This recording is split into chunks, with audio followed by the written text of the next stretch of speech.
Brazil is a censorship test case for other nations around the world.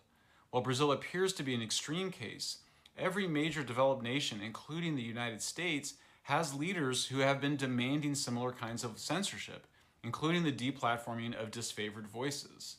The Brazilian government has shown little hesitation in arresting independent journalists for the things that they've published in the past.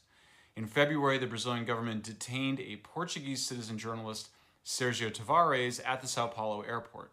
They took him to a room and interrogated him for 4 hours about the things he had written on social media. And unlike Tavares, I'm already under criminal investigation by the Brazilian government.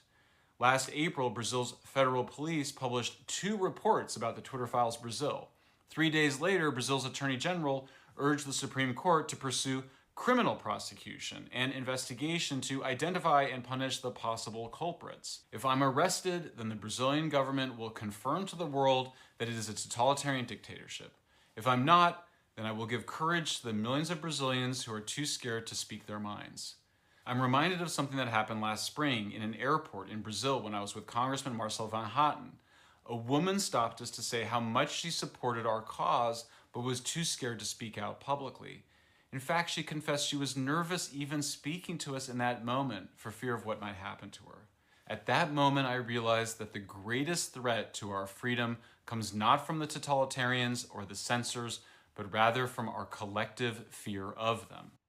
Thanks for listening to News Variable. You're officially one step closer to shedding the matrix.